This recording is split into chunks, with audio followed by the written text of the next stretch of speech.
Bonsoir, moi je vous propose plus une petite causerie, si vous voulez, autour de l'usage de certains mots, parce que j'ai l'impression qu'on affectionne particulièrement les mots abri, et que l'on enfuit, qu'on récuse les mots ouverts, et notamment en matière de climat. Je dis bien notamment parce que le climat, ça n'est jamais que les conditions optimales d'épanouissement de la vie sur Terre, et si on focalise sur le seul climat, on risque de proposer des solutions qui ne seraient pas, elles, optimales. Simplement, première chose, d'ailleurs on va commencer à tout seigneur, tout honneur, les mots qui ont été retenus par le GIEC pour sa communication, finalement, depuis maintenant pratiquement une trentaine d'années. Évidemment, c'est pas ça, la chose n'a pas été faite à dessein, exprès. L'idée n'était pas de communiquer le plus mal possible, mais en tout cas, avec le recul, on peut quand même s'interroger. C'est-à-dire, le GIEC, pendant 30 ans, a communiqué sur deux éléments extrêmement abstraits, qui n'avaient rien à voir avec nos sens et qui, en plus, projetaient le danger à très bonne distance. On a communiqué, vous en souvenez, et encore aujourd'hui, mais c'est un peu moins le cas, tout d'abord sur une température moyenne. Par définition, personne ne ressent une température moyenne. Si vous voulez dire quelque chose qui ne va pas effrayer qui que ce soit, vous parlez de température moyenne. Et en plus, la température moyenne, on va l'interpréter en fonction du quotidien. Si on dit aux gens, attention, c'est très dangereux, la température va s'élever de 2 degrés, et tout le monde se marre. 2 degrés, on a beaucoup plus chaque matin. Donc ça, c'est la première difficulté. Et quand on ajoute à ça le fait, si vous voulez, que, en plus, on parle de température moyenne à la fin du siècle, alors franchement, si vous voulez mobiliser les gens, on peut faire mieux. Avec le recul, on peut carrément penser que ça a franchement été fait pour qu'on ne fasse rien. Et là, c'est une réussite, mesdames, messieurs, absolument merveilleuse. C'est-à-dire qu'effectivement, au bout du compte, on n'a rien fait. J'exagère un peu. Il y a des pays qui ont fait beaucoup, mais si vous regardez à l'échelle globale, en dehors de 2009 et 2020, pour deux raisons différentes, l'une économique, l'autre sanitaire, en dehors de ces 2 années-là, chaque année, les émissions n'ont jamais cessé d'augmenter, et en général, elles augmentent bien l'année de la COP et l'année qui suit la COP. Donc, il y a quand même un petit problème. Ce qui n'a pas empêché... Alors déjà, le GIEC, c'est beaucoup dire, le GIEC, c'est simplement une toute petite structure administrative qui va inviter un certain nombre de chercheurs à évaluer les travaux de leurs pairs. Et comme vous savez, qu'un résumé pour les décideurs qui est une construction mi-scientifique, mi-politique. Maintenant, les chercheurs, ils ont fait leur travail.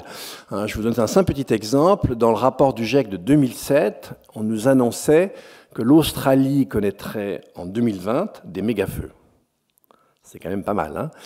Alors, effectivement, c'est vraiment dommage que nos amis, les scientifiques du climat, n'aient pas communiqué précisément sur ces événements extrêmes, parce que ce sont eux qui nous permettent, à nous autres citoyens, de comprendre ce qui nous arrive.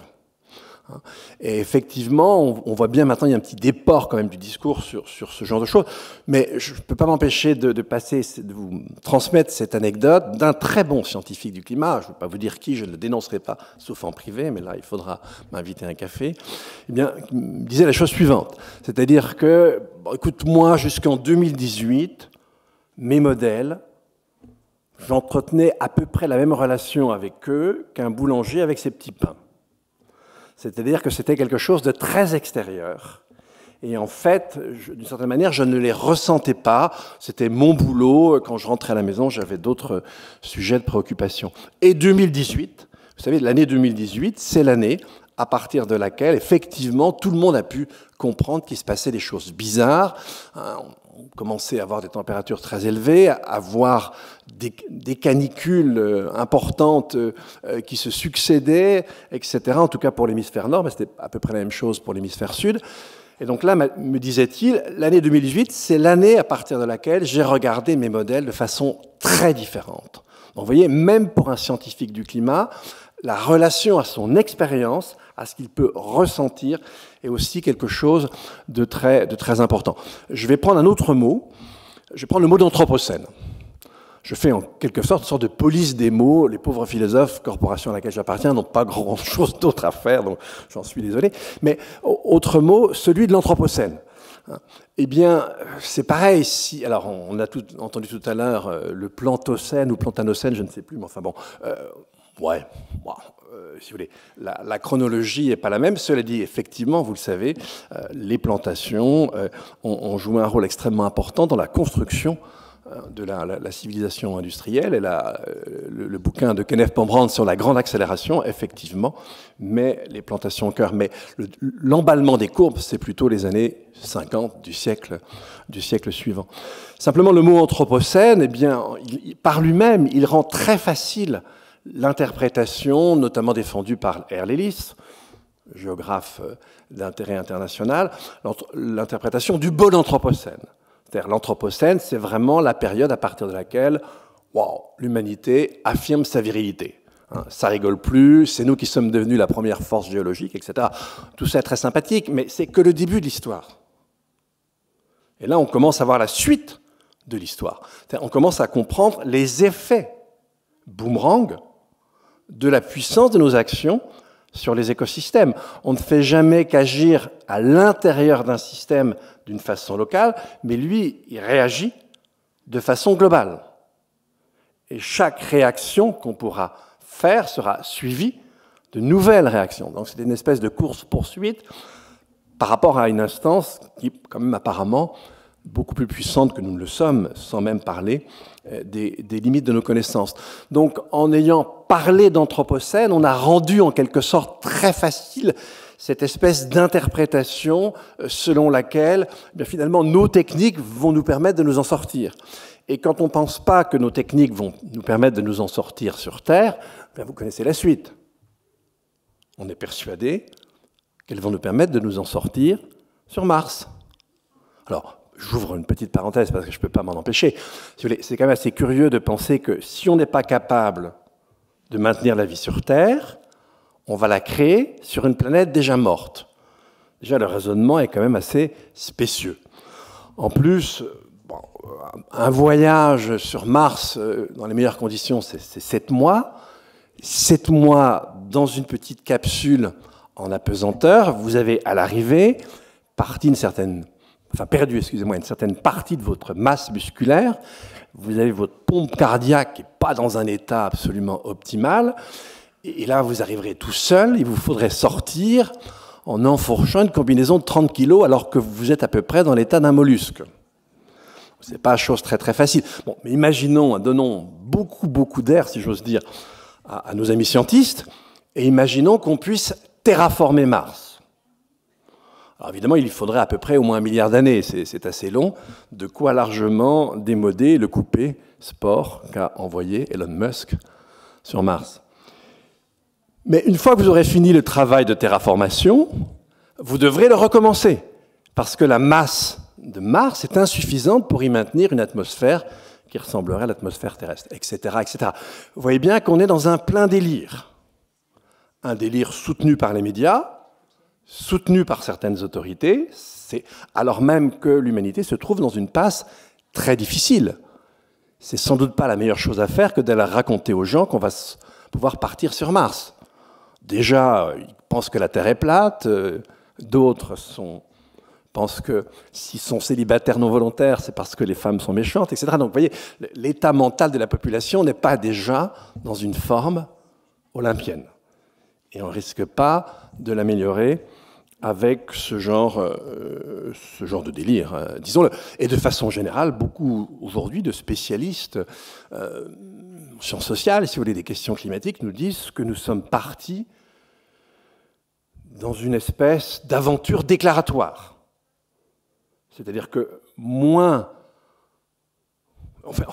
puisqu'on n'a rien fait, ou très peu de choses, en tout cas, pas des choses suffisantes, mais ça serait très difficile d'y arriver, cela dit, pas des choses suffisantes pour effectivement enrayer la machine à émission.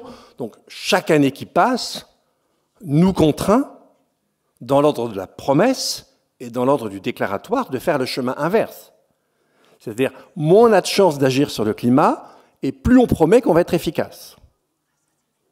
Vous avez la même logique qui consiste un peu à masquer les choses. Alors on va continuer notre petite aventure sur les mots, et on va s'intéresser au mot « crise ». On dit en général aux gens « nous traversons une crise écologique ». Parfois on spécifie un peu, et on leur dit « nous traversons une crise climatique ». Je suis désolé, il n'y a aucune crise écologique et aucune crise climatique. Évidemment, je ne suis pas climato-sceptique, je vous rassure tout de suite. Qu'est-ce que je veux dire par là? Eh bien, tout simplement, même exercice. C'est que le mot « crise » lui-même est absolument inadéquat. Une crise, par rapport au référentiel qu'on peut prendre, là, c'est l'histoire immédiate des sociétés, c'est un moment court, on sort d'une normalité, on a un moment de perturbation qui permet d'accoucher d'une seconde normalité ou d'une nouvelle normalité. Et donc, d'une certaine manière, ce qu'on entend au travers de là, ok, on ne va pas rigoler, mais on va déboucher sur une nouvelle période normale. Je suis désolé, alors c'est déjà pas tout à fait vrai pour la Covid, mais alors pour le climat, ce genre de discours n'a rigoureusement, et l'écologie de manière générale, ce genre de discours n'a aucun sens.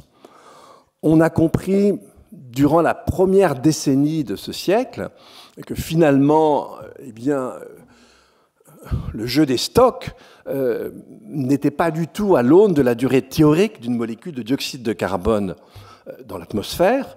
On pensait qu'un siècle et demi, donc on allait traverser une mauvaise passe, puis finalement on reviendrait en quelque sorte à la normale après des perturbations quand même assez lourdes à supporter. Non, absolument pas.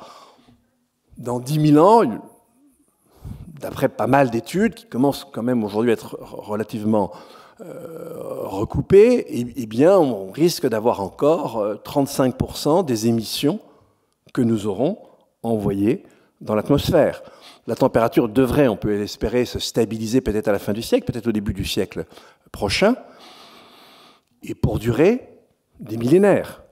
Les effets en termes de fonte des masses glaciaires sont probablement irréversibles pour des millénaires, la montée des mers pour des millénaires. Donc on n'est pas du tout, on ne va pas passer à une nouvelle normalité. On bascule dans un état du système Terre que nous n'avons jamais eu à connaître. La seule chose qu'on sait, c'est qu'il ferme ce qu'on appelle l'Holocène, c'est-à-dire la période qui était extrêmement, qui aura duré 11 700 ans si on l'a fait s'arrêter en 1950, la période qui aurait été extrêmement favorable à l'éclosion des civilisations humaines, à commencer par le développement de l'agriculture. Donc on sait qu'on ferme cette période, mais on ne sait pas exactement où on va.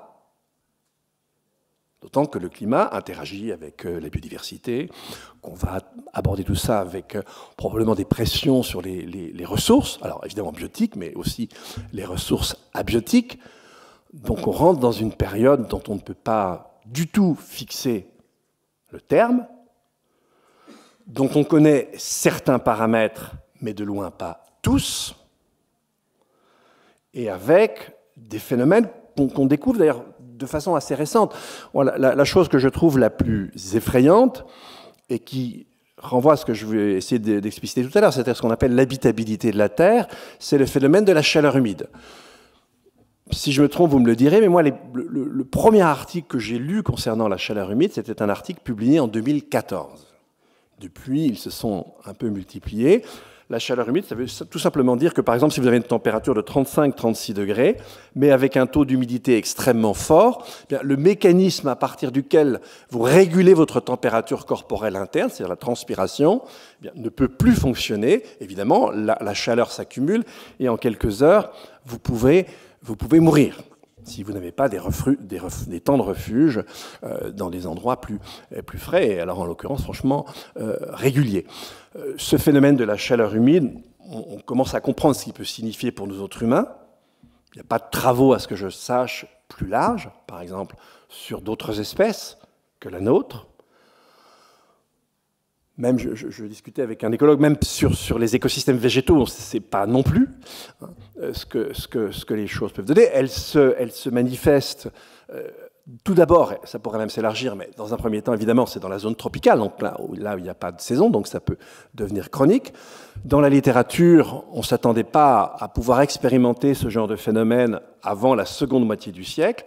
Il s'est produit dans une localité du Pakistan et une autre localité située dans le golfe Persique. Et donc effectivement, on va très très vite, si vous voulez, vers... comment dire, vers des années. Alors vous savez que c'est pareil, quand on parle de moyenne de température, c'est très gênant de parler de moyenne de température. À un moment donné, on a une accélération de la montée des températures. Ce qui est beaucoup plus intéressant comme indicateur, c'est savoir à partir de quand on pourrait avoir des années avec une température moyenne qui serait supérieure d'1,5 degré par rapport à la température moyenne de la première partie du XIXe siècle. Ensuite, des années qui seraient avec une température moyenne de 2 degrés supérieure par rapport, encore une fois, à la moyenne de température de la première moitié du XIXe siècle, ça, c'est beaucoup plus tôt. Le Met Office a calculé, par exemple, qu'on avait 40 chances sur 100 de connaître une année à 1,5 degré avant 2025. Vers la fin de la décennie 2030, on pourrait déjà connaître des années à plus de 2 degrés, donc avec les phénomènes extrêmes au prorata. Donc, voilà, les conséquences sont gigantesques et je vais revenir, mais vous voyez bien que en parler de crise, eh bien, c'est une forme de mot déni. C'est une manière de ne pas comprendre ce qui est en train de nous arriver. Et c'est assez grave. Chacun de ces mots ont un poids sur l'opinion qui n'est pas négligeable. Et enfin, évidemment, puisque c'est le thème de ce colloque, je voudrais revenir sur la notion de risque. Elle me semble, si vous voulez, participer d'une certaine manière, bien sûr, ça ne veut pas dire qu'il faut ne plus employer le Maurice, mais ça participe quand même d'une manière de minorer nos problèmes. Alors voilà, comment on peut défendre cette idée? Eh bien, tout d'abord, c'est de bien se rappeler qu'il y a deux conditions à l'emploi de la notion de risque. Il vous faut une société des individus et il vous faut des dommages qui ne concernent jamais l'ensemble d'une société, mais qui va concerner des groupes. Et plus ils sont petits, plus ils sont étroits, mieux la notion est en quelque sorte adéquate. Ensuite, deuxième condition, il faut que les dommages soient compensables monétairement. Donc il faut que la monnaie soit devenue une sorte d'équivalent universel. Donc en fait, il n'y a qu'au sein de la modernité que la notion de risque peut se développer. Et le risque est vraiment une notion consubstantiellement moderne. Or, le problème, c'est que nous sommes en train de sortir, très probablement, et ça c'est un autre sujet, de la modernité. Si vous voulez, dans une société traditionnelle, il n'y a pas de risque. Tout simplement parce que les solidarités, enfin, si vous voulez, d'une manière générale, le groupe prime l'individu, la propriété n'est pas individuelle, elle est généralement feuilletée. Quand les mécanismes qui ressemblent à ce qu'on va appeler, nous, une assurance, sont des mécanismes collectifs, par exemple, la dîme permettait tout simplement d'engranger, au sens propre, du blé, de telle sorte qu'on puisse nourrir les populations en cas de famine. Donc, il y avait tout un tas de mécanismes de solidarité qui étaient des mécanismes collectifs, qui n'ont de sens que dans une société où l'individu ne prime pas. En revanche, dans une société où l'individu prime, et dans une société où on va développer les activités économiques, où les individus vont prendre ce qu'on va appeler de plus en plus de risques, ça ne marche que si vous construisez un système assurantiel pour que ces individus, justement, puissent déployer leurs talents, déployer leurs activités et produire plus de richesses. Et effectivement, vous le savez, si par exemple on rentre en situation de guerre, eh bien, le système d'assurance est suspendu. Dès que les dommages deviennent systémiques, il n'y a plus de système d'assurance possible. De même, il faut, encore une fois, que l'on puisse compenser. Maintenant, imaginez, et c'est pas complètement absurde de le penser, qu'on ait vraiment des difficultés notables. Je rappelle que cette année, c'est pour la première fois, on a un défaut de production de blé dur, pour des questions, entre guillemets, d'aléas climatiques, parce que pendant que j'y suis, effectivement, tout ce qui nous arrive, c'est pas qu'une question d'aléas, même si ça va s'exprimer au travers d'aléas. La raison essentielle, c'est le changement continu d'un certain nombre d'aspects du système Terre, à commencer par la concentration de certains gaz dans l'atmosphère.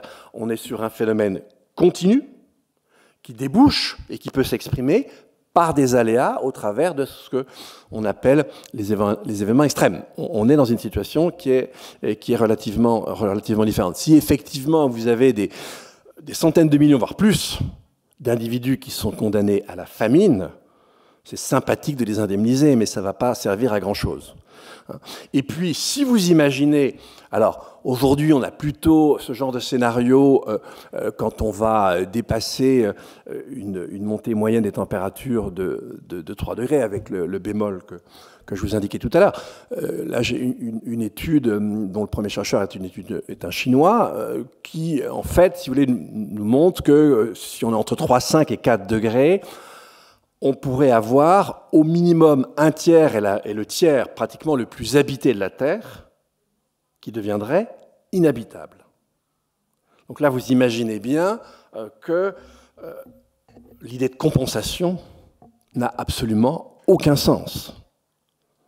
Vous ne compensez pas la perte de telle surface en termes d'habitabilité. Ça n'a absolument aucun sens. C'est pour ça que moi j'ai proposé plutôt de parler de dommages transcendantaux. Si vous voulez, c'est-à-dire que ce qu'on est en train d'affecter aujourd'hui, ce qu'on est en train d'altérer, ce sont les conditions générales qui permettent à cette planète d'accueillir l'espèce humaine et les autres espèces qui l'accompagnent. On est sur toute autre chose. On n'est pas sur quelque chose de circonscrit, on n'est pas sur... si vous voulez, le problème, ce n'est pas ce qui est dans l'assiette, c'est l'assiette. C'est l'assiette qui se modifie. Donc la notion de risque, elle ne permet absolument pas de comprendre ça. Elle vous éloigne même, au contraire, de la compréhension de ça. C'est-à-dire le vrai enjeu, encore une fois, de ce qui nous arrive aujourd'hui, c'est premièrement la réduction de l'habitabilité de cette planète. Alors, on a parlé tout à l'heure de retrait du trait de côte. Vous savez qu'une des conséquences majeures du dérèglement climatique, c'est le changement du régime des pluies. Donc il y a des régions qui vont devenir arides ou des régions au contraire où on va avoir une pluviosité telle, et surtout quand vous avez des reliefs, que vous avez vu tout à l'heure des reliefs, vous avez vu tout à l'heure la Vésubie, la Roya, c'est peut-être des régions qui vont devenir inhabitables pour des raisons physiques. À ces deux raisons-là, vous ajoutez effectivement le phénomène de la chaleur humide, qui pourrait, dans certaines conditions, même dépasser les tropiques. Ensuite, à ces réductions physiques, et pour la dernière physico-biologiques, eh bien, vous pouvez ajouter des raisons du pourrissement de l'habitation de cette planète. Les difficultés à produire notre alimentation. Effectivement, le retour plus fréquent, probablement, de certains aléas violents. Les perturbations induites en matière d'écosystèmes, de ravageurs, de maladies, etc. Donc à la fois, on a un mécanisme de réduction, au sens physique du terme, et un mécanisme d'altération, au sens qualitatif du terme. Donc on est bien dans une dynamique de dégradation de l'habitabilité de cette planète. Évidemment, si on était capable de le regarder en face, on agirait différemment, même si agir est très difficile. J'ai absolument aucun doute là-dessus. Pour ma part, dans un petit essai écrit à plusieurs, on a proposé comme mesure cardinale, si vous voulez, parce que comme vous savez, ce qui détruit l'habitabilité de la Terre, outre la démographie pour les aspects biodiversité notamment, mais c'est la hauteur des flux de matière et d'énergie, et donc c'est la conséquence de la hauteur de ces flux, c'est-à-dire la masse de produits qu'on produit, et la masse d'infrastructures qu'on aménage. C'est-à-dire qu'effectivement, si on voulait vraiment prendre le taureau par les cornes, effectivement, il faut lui faire emprunter un chemin très différent. Et on est dans l'ordre d'une rupture. Il n'y a pas de réponse à ces défis qui ne soit pas de l'ordre de la rupture. Et il n'y a rien de plus difficile que d'essayer justement de rompre, parce que tous les intérêts vont évidemment dans un sens contraire. Et donc là, la mesure qu'on proposait, évidemment, vous pensez bien que c'est une mesure que personne n'a pas accédé, c'était simplement des quotas, et pas simplement des quotas carbone, des quotas génériques, si j'ose dire, c'est-à-dire des quotas qui seraient calés sur l'empreinte écologique de chacun, pas simplement l'empreinte carbone, l'empreinte écologique. C'est-à-dire qu'en fait, vous pourriez avoir deux types de quotas, un quota au quotidien et un quota sur la vie, pour par exemple l'immobilier, pour l'aviation, pour l'automobile si on en a encore, etc. Et donc, en fait, sur vos cartes bancaires, vous auriez deux puces, vous auriez une puce monétaire au sens classique et vous auriez une puce en termes d'unité de charge écologique. Et vous pourriez imaginer, ce serait le seul moyen qu'on ait effectivement de faire redescendre ces flux, eh bien, chacun dispose à l'année d'un quota d'unité de charge écologique. Là, vous n'avez pas d'effet rebond. Alors, vous imaginez bien que c'est une mesure extrêmement fun. En plus, ça n'aurait de sens que si les quotas étaient égalitaires. Donc, il faudrait trouver d'autres moyens de redistribution du mérite que sur cette partie matérielle. Donc, on demande la Lune. Et comme vous savez, on va aller sur Mars, donc on peut très bien enjamber la Lune. Mais voilà, c'est toute la difficulté dans laquelle on est, et on se retrouve dans une situation qui est complètement paradoxale, et je terminerai là-dessus. Eh bien, finalement, grosso modo, des gens plutôt âgés, et puis qui, alors, eux, sont accrochés à tout leur mode de pensée et à tout leur mode de vie, et puis une jeunesse qui désespère. Et je ne sais pas si vous avez vu, même Le Monde l'a relayé, l'enquête qu'a publiée le Lancet sur l'état de la jeunesse au monde. Ils ont interviewé 10 000 jeunes dans une dizaine de pays, dont les Philippines, dont le Brésil, dont le Nigeria, dont l'Inde. C'est donc pas une étude qui se borne à la jeunesse occidentale. Et en fait, les deux, je dirais, alors, vous avez, je crois, 39% de ces jeunes, enfin déjà, de manière générale, les trois quarts disent « l'avenir est pour nous effrayant ». Vous m'avez bien entendu, c'est le mot. L'avenir est effrayant. 39% qui s'interrogent sur le fait d'avoir des enfants. Et presque 50, je crois, qui s'inquiètent même de la disparition de l'humanité. Donc, vous imaginez. Et alors, ce que je trouve très, très étonnant, parce que ça ne correspond pas à ce que nous enseigne la sociologie des mobilisations pour les mobilisations climatiques de la jeunesse depuis 2018. En fait, ces mobilisations climatiques, la grève du climat, etc., le degré de mobilisation descend en fonction du niveau de formation. C'est-à-dire, plus vous descendez dans le niveau de formation, et moins vous avez de mobilisation. Or là, ce n'est pas le cas.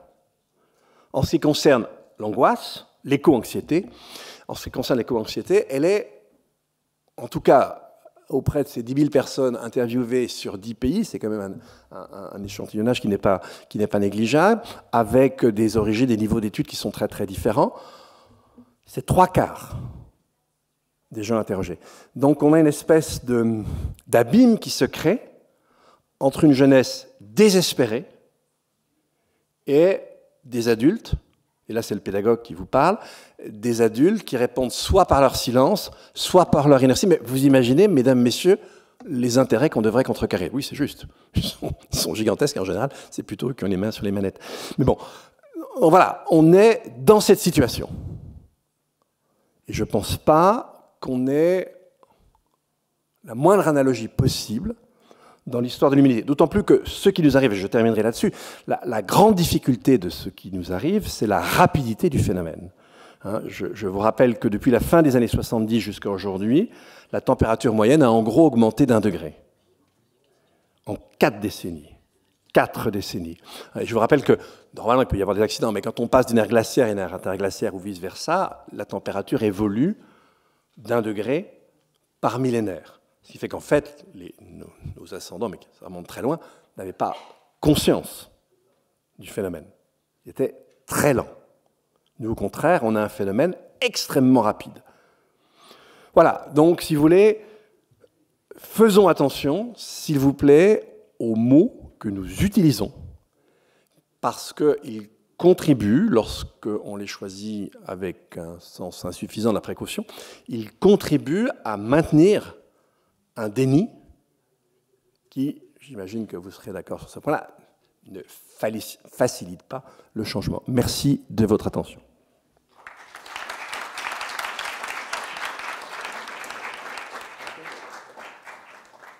Dominique, un immense merci. Je vais proposer que, si tu en es d'accord, de te prendre encore un peu de ton temps et de permettre à la salle, par l'intermédiaire de Chris, de répondre non pas à une synthèse, mais au moins à quelques interrogations. Merci. Eh bien, merci beaucoup. Après cette conférence-là qui fait un choc, qui nous remet vraiment au travail, comme dirait Céline Baudard, qui, je pense, est dans la salle, je pense qu'on va faire ensemble une conclusion collective. C'est-à-dire que la conclusion, c'est une ouverture, et ce serait finalement des réactions à l'intervention de Dominique Bourg, et d'une certaine manière à ce qui précédait. Parce que c'est vrai que cette question de reprendre ces mots, en fait, si on a du mal aussi avec le vocabulaire, c'est parce qu'on est débordé par la question, mais réellement. Et tous ces débats autour de la question de la crise, la crise, je pense que oui, c'est quelque chose qui déjà, pour beaucoup, est dépassé du point de vue de l'emploi de ce mot. Mais cette question de risque, de menace, d'urgence, ces trois mots, je dirais que quelque part, c'est ni forcément le risque, ni même la menace, c'est plutôt l'urgence qui était en jeu. Et c'est un peu la question que je pose, avant bien sûr que toute la salle en pose, c'était finalement dans ces mots, est-ce que le mot urgence peut correspondre d'une certaine manière, mais en même temps, enfin voilà, je trouve qu'on perd nos mots aussi, parce que pour moi, c'est pas simplement de la facilité, c'est que les concepts tremblent. Alors, le mot urgence, très rapidement, il avait deux raisons. On en a parlé tout à l'heure à midi. La première raison, c'est que si l'on veut ne pas exploser même les 2 degrés, il conviendrait, à l'échelle mondiale, de baisser de plus de la moitié nos émissions d'ici à la fin de cette décennie, en gros 7% par an, ce qu'on a réussi avec la Covid. Mais comme vous le savez, ça va faire la même chose que l'année 2009 ou 2010, où on avait rattrapé le manque à gagner de 2009 pour des raisons de subprime. Et là, probablement, cette année, en 2021, on va rattraper, si j'ose dire, le manque à gagner en termes de carbone dû à la Covid. Ça, donc, c'est la première raison, c'est-à-dire que effectivement, et ces 2 degrés, alors c'est très important, ces 2 degrés, bon, c'est en fait, si vous voulez, le plateau supérieur des températures moyennes pendant le Quaternaire, 2 600 000 ans. Et toutes les espèces qui vivent aujourd'hui sur Terre, elles sont en quelque sorte, évidemment, c'est un peu large, mais adaptées à ce plafond de température. Puis la deuxième raison, deuxième, vous le savez, c'est que plus on monte en degrés, plus l'énergie s'accumule et plus ses effets destructeurs augmentent. Et puis, troisième raison, c'est que plus on dépasse ce fameux seuil et plus on rend possible, j'ose pas dire probable parce qu'on ne sait pas le calculer, mais un phénomène d'emballement qui ferait que la planète dériverait vers un état de planète étuve qui serait quant à lui complètement décorrélé de nos émissions. C'est-à-dire qu'on n'aurait plus du tout de moyens de revenir au statu quo ante. Donc ça, c'est le premier ensemble de raisons qui justifie cette notion d'urgence.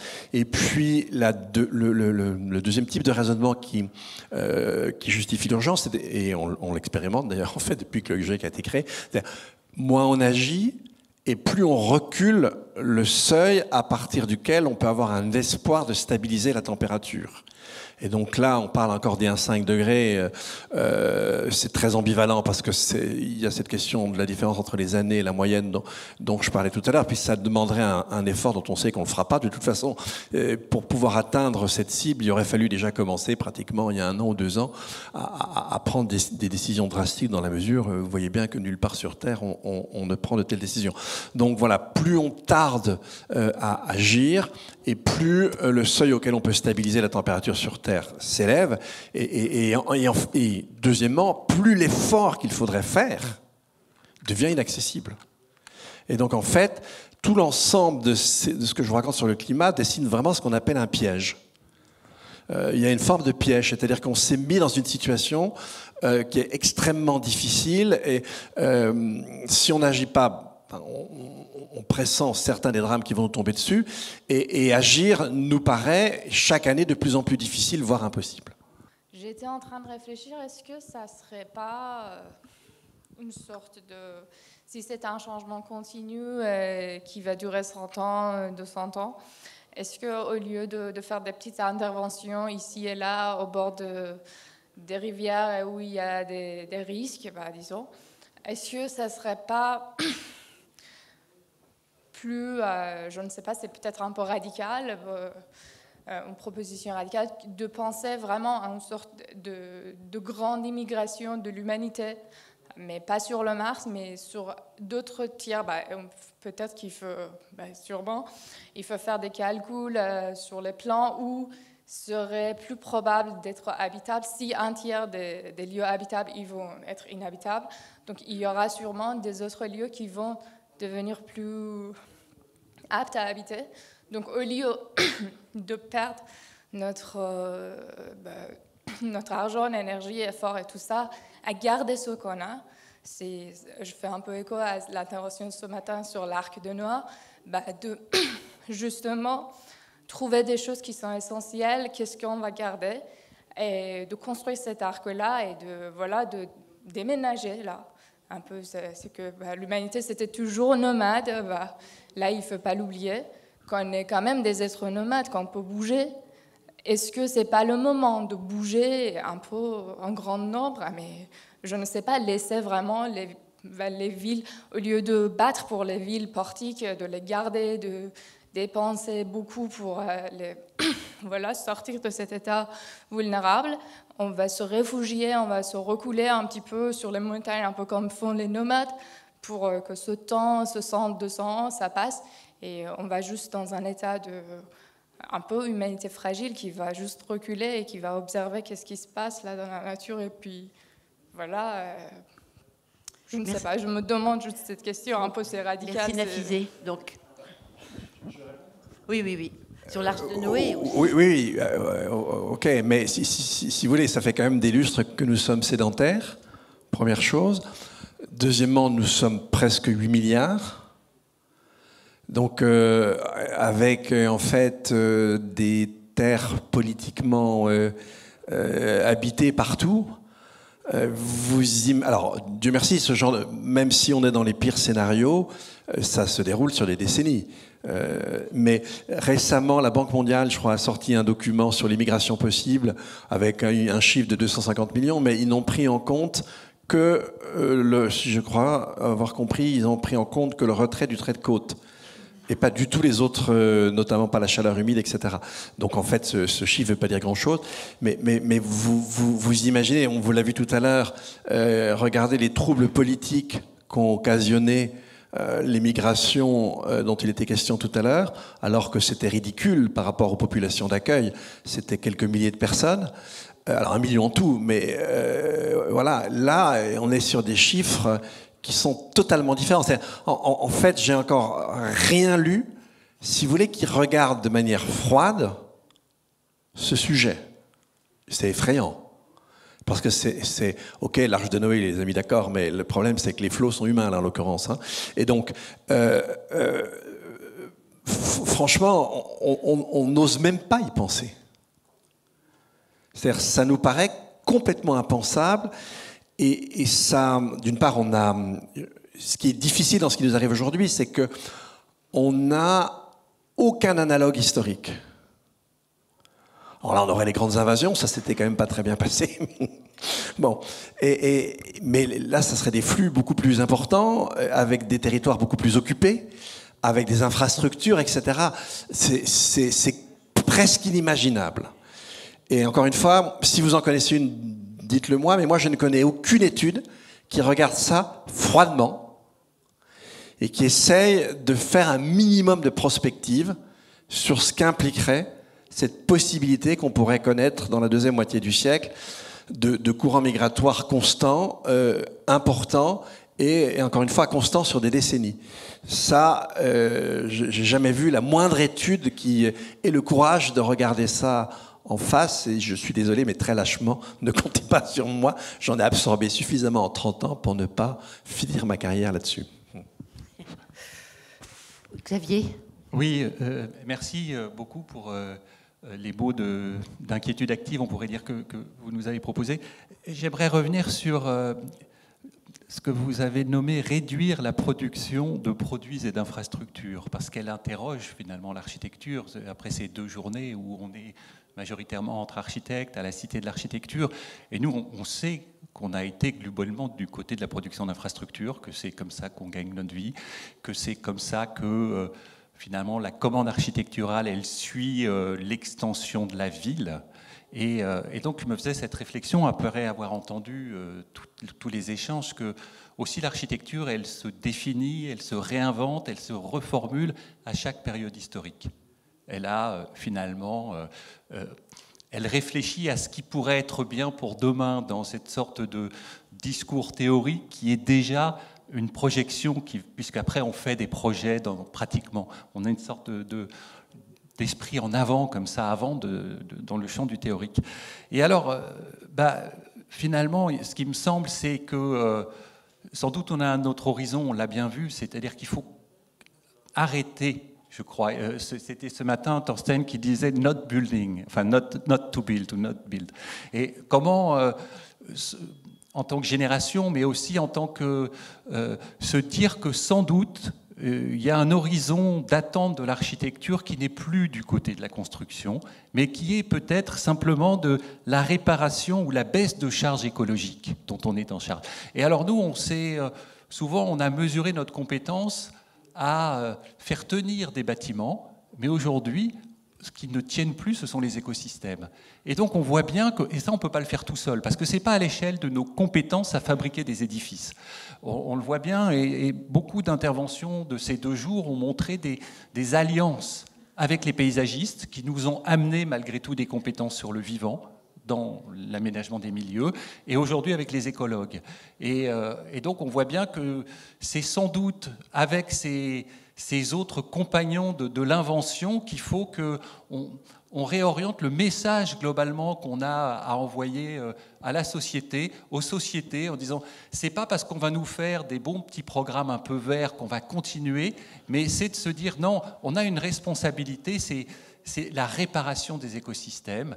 Et il me semble qu'il y a plein, on l'a bien vu, de pépites architecturales à inventer, et forcément, tout le temps, à des endroits différents, dans différents milieux, parce que là où ça déborde, là où ça cogne un peu fort, eh bien, c'est tous ces lieux-là qui nous engagent à réparer. Donc c'était, voilà. 3 éléments de réponse. Le premier, c'est juste pour vous dire que là, je fais partie du conseil scientifique d'une opération qui est conduite à Luxembourg, le duché du Luxembourg, à l'initiative de Claude Turmes, qui est le ministre de l'Aménagement, qui s'appelle Luxembourg en transition.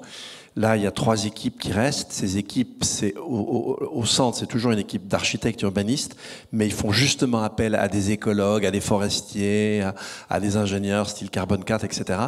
Et c'est passionnant ce qui sort de ça.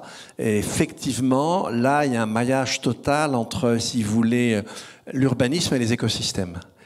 Et là, les 3 projets qui sortent, sur lesquels on va devoir travailler, c'est vraiment très, très, très, très intéressant. Et c'est tout autant justement sur la question des écosystèmes que sur la question de l'urbanisme. C'est assez intéressant. Et c'est vraiment une espèce de refonte totale. Alors, je ne sais pas comment le Luxembourgeois va réagir. Moi, vu ce que j'ai vu, je pense que l'enthousiasme ne va pas forcément être suscité. Mais en tout cas, comme tentative de redessiner un avenir, c'est quelque chose de tout à fait passionnant. Maintenant, deuxième réflexion.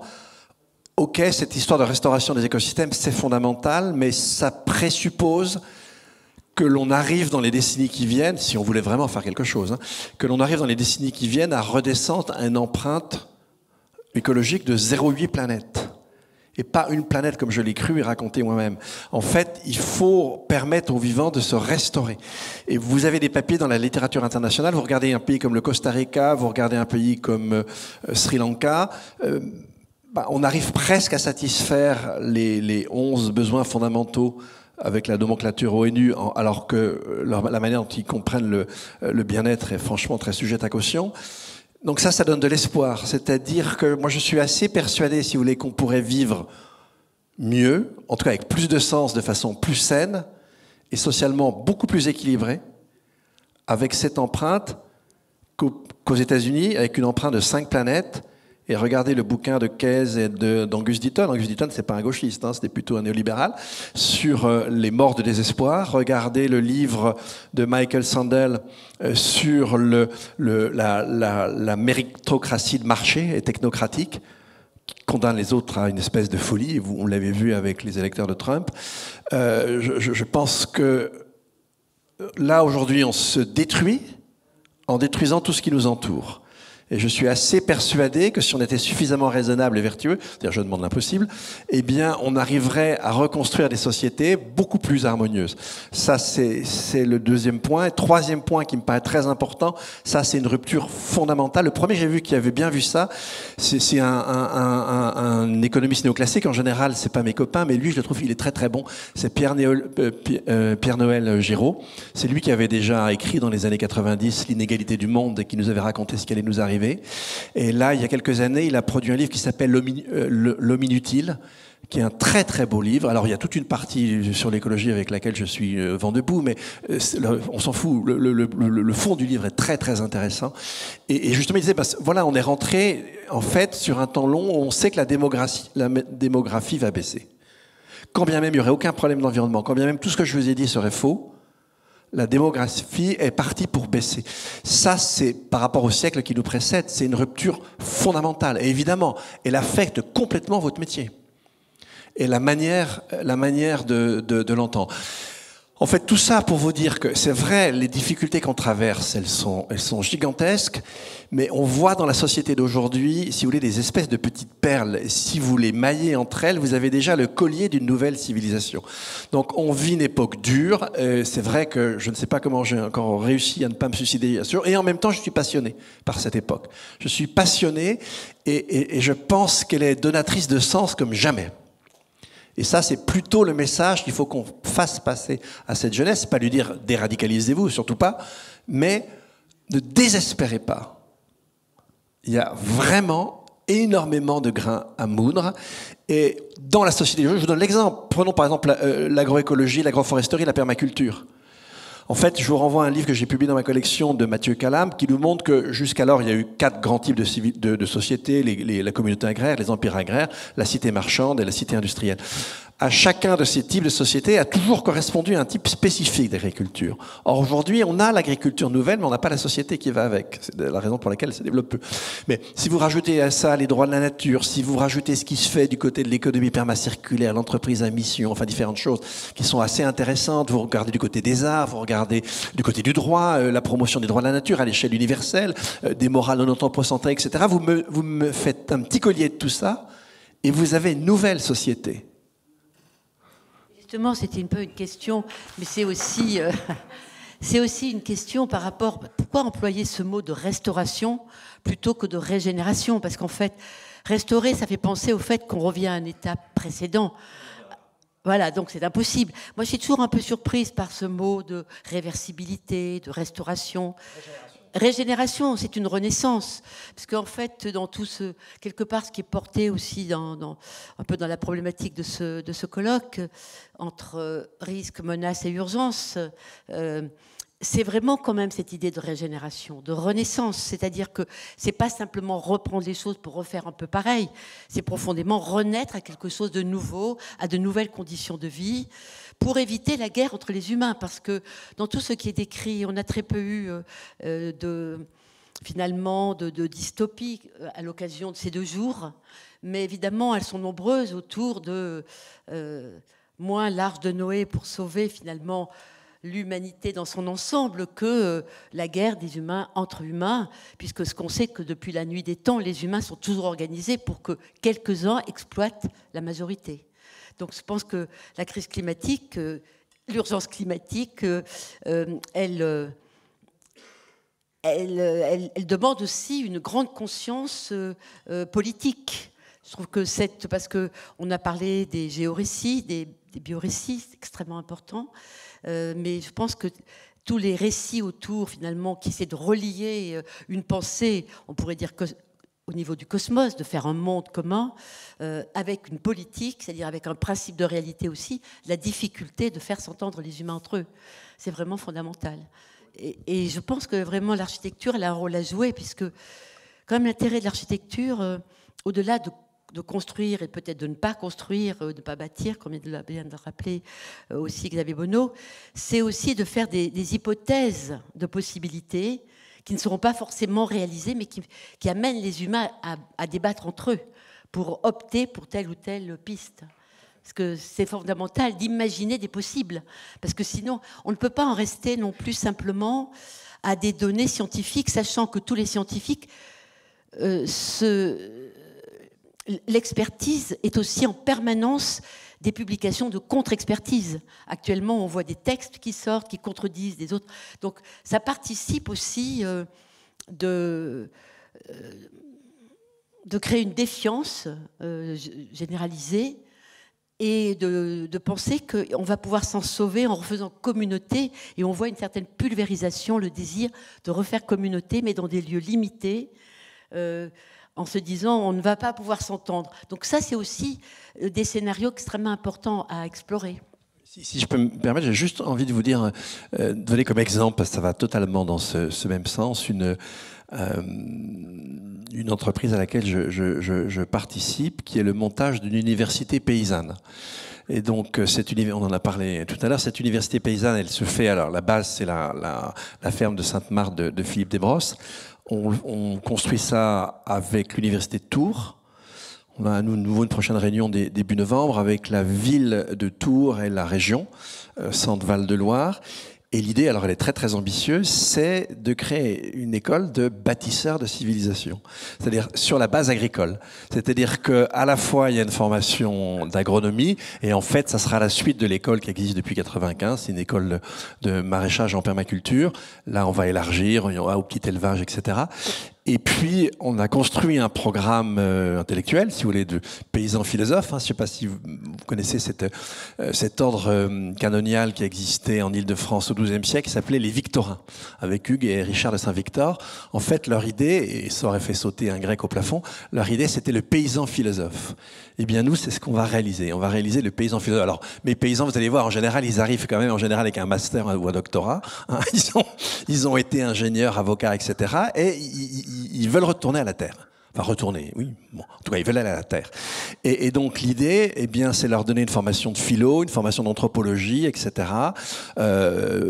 Et précisément, essayer d'éviter les choses trappes. Paysan, c'est sympa, mais paysan, c'est la révolution néolithique. Elle a très probablement intensifié l'esclavage. Et elle a fait qu'une minorité d'êtres humains domine la majorité. Elle a fait qu'un genre domine l'autre, donc c'est pas exactement ce qu'on souhaite.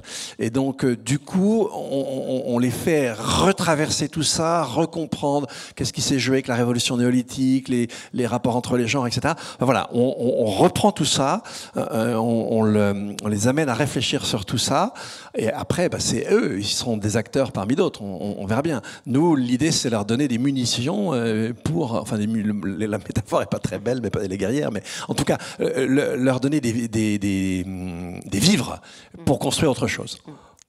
Est-ce qu'il est imaginable un instant que cette régulation nécessaire pour réduire cette surconsommation énergétique de l'homme, est-ce qu'il est envisageable que la régulation puisse s'opérer de façon libérale?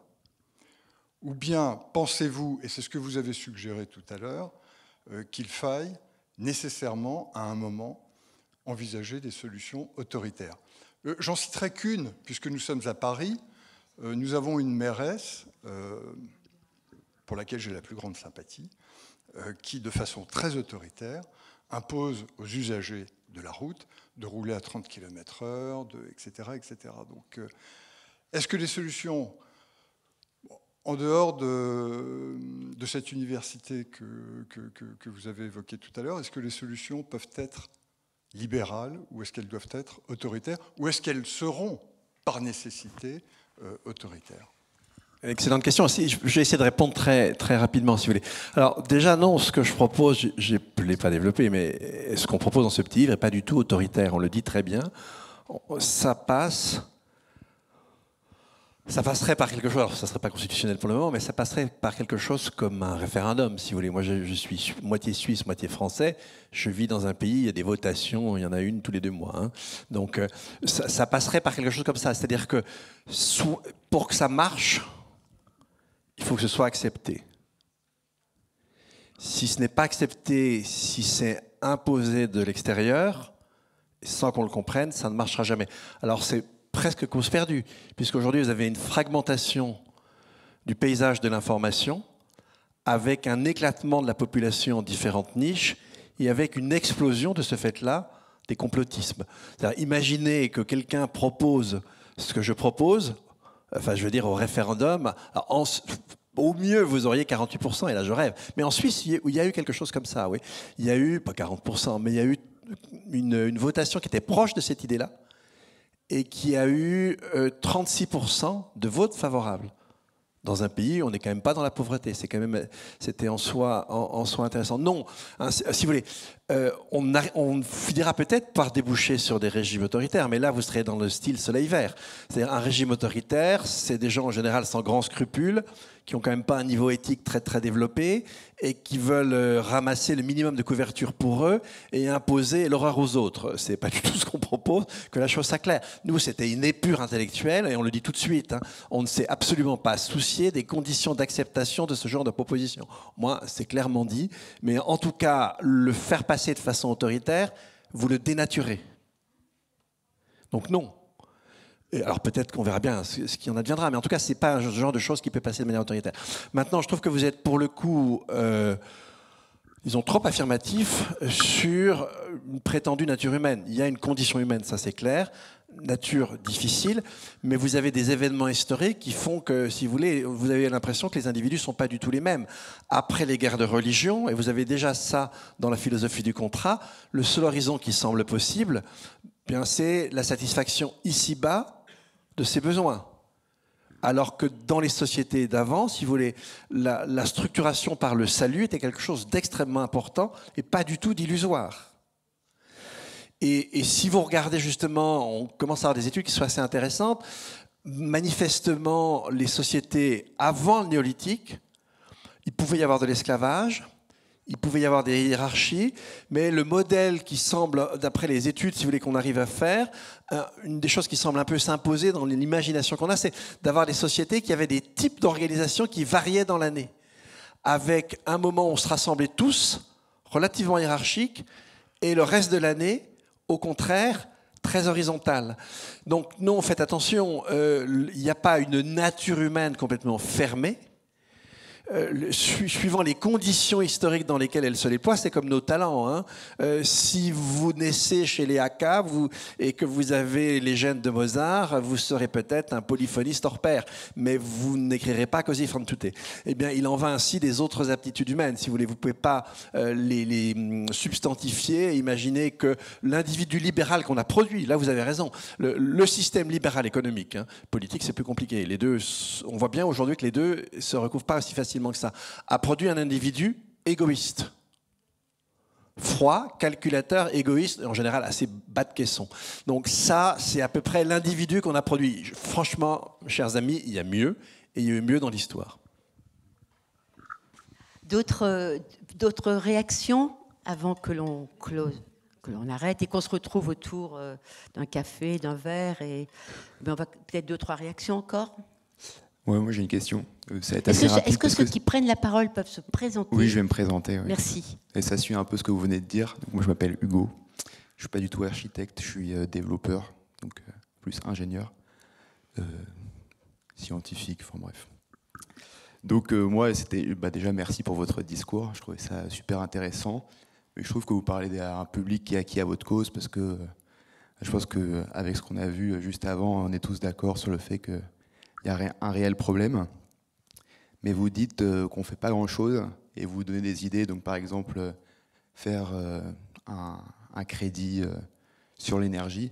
C'est justement ce qu'on a essayé de faire, par exemple, il y a 3 ans avec la taxe carbone. Et ma question, c'était comment faire accepter socialement un tel type de mesure. Est-ce que c'est une mesure qui s'applique de manière absolue qui est très égalitaire sur toutes les classes sociales, mais de manière relative, qui est assez inégalitaire dans le sens où les gens qui habitent loin de leur domicile ou qui sont forcément plus pauvres ont moins à la fin du mois sur de telles mesures. Voilà.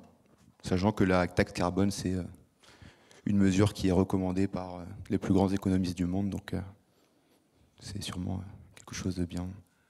Oui, ça vous allez peut-être un peu vite. Effectivement, la taxe carbone, et là tous les économistes avec elle, on a vu en France en quoi c'est difficile. Si vous voulez, en Suède, ça marche. Dans un pays, en France, qui est beaucoup plus inégalitaire, vous avez vu la réaction des Gilets jaunes, c'est plus difficile. Parce qu'effectivement, le coût relativement bas de l'énergie a permis à des gens d'aller habiter très loin de leur lieu d'emploi, etc. Et donc, effectivement, sans des formes d'accompagnement, c'est pas possible. Alors, c'est très différent une taxe carbone et un quota. Hein. La taxe carbone, elle joue sur votre pouvoir d'achat. Donc, elle est extrêmement injuste quand vous avez un pouvoir d'achat faible et que pour cette raison-là, vous avez déjà dû vous éloigner du lieu d'emploi et habiter en général dans une passoire thermique et avoir une guimbarde qui crache du carbone comme c'est pas possible. Bon, le quota, alors oui, c'est égalitaire. Ça ne veut pas dire que tout doit être égalitaire. Dans la passion, on ne voit pas comment on fait autrement pour les flux de matière et les flux d'énergie. Donc ensuite, après, ça n'exclut pas, si vous voulez, qu'il y ait des mesures d'accompagnement. D'ailleurs, de manière générale, en environnement, une chose ne marche que lorsqu'elle est accompagnée. Le traitement des déchets, c'est comme ça que ça a fonctionné. Et puis faites attention, ce n'est pas seulement carbone, là. C'est unité de charge écologique. C'est-à-dire qu'on prend en compte aussi la biodiversité, on prend en compte la disponibilité des ressources, etc. Et on sait le faire. L'Office fédéral a une méthodologie pour vous calculer l'empreinte écologique des différents biens. Après, il faudrait le faire pour tous. On le fait sur un certain nombre d'exemples, mais ça ne serait pas si difficile. Donc, voilà. Mais là où vous avez raison, c'est qu'il n'y a pas d'acceptabilité. Et aujourd'hui, on est dans l'entre-deux, on ne sait pas ce qui va se passer. Moi, très naïvement, je pensais que lorsque les problèmes deviendraient sensibles, la part des gens qui se mobiliseraient sur ces enjeux serait plus importante. Ce n'est pas ce qui s'est produit, mais ce n'est pas non plus complètement l'inverse. Quand on voit, alors surtout en France, on a souvent le chiffre de 55% de part de la population qui pense qu'on n'échappera pas à la sobriété. Une des enquêtes les mieux faites là-dessus, c'était l'enquête de Lobosco. Mais il y a eu d'autres sondages où on retrouve le même chiffre. Mais c'est nos représentations. Ça ne percole ni électoralement, ni dans le changement de ses propres modes de vie. Donc en fait, on ne sait pas. On est dans une espèce de situation bizarre. Si franchement, on avait une communication qui était à la mesure des défis, si les autorités le faisaient, ce qu'elles ne font pas, peut-être qu'on aurait une évolution de la population. Pour le moment, c'est très contradictoire pour les gens. De temps en temps, ils entendent qu'il y a une menace énorme avec le climat et d'autres enjeux écologiques, et tout le reste leur dit le contraire. C'est pas facile. Et chacun a ses problèmes, chacun a ses difficultés. C'est pas non plus forcément complètement étonnant qu'on n'ait pas plus de gens qui acceptent d'embrayer et d'aller vers autre chose. Franchement, la communication sur ces sujets, elle est très faible. Et quand elle existe, elle est momentanée, elle est tout de suite contredite par tout le flux extérieur. On a vu le paradoxe dans l'emploi des mots, les paradoxes dans les références, les paradoxes dans la façon d'envisager des possibles. C'est quand même quelque chose qui a été extrêmement marquant, je trouve, pendant ces 2 jours.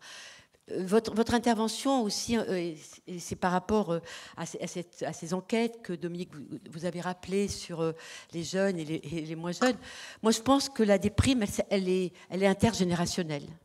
Alors, certainement que on va le vérifier de plus en plus. Je crois que cette déprime, cette dépression, tout ce qui se passe, qu'on n'arrive pas bien à nommer non plus, mais en tout cas cette perte d'horizon et d'espérance d'une certaine manière, je pense qu'elle touche évidemment les jeunes parce qu'ils sont plus jeunes et que donc il y a a priori plus de temps à vivre.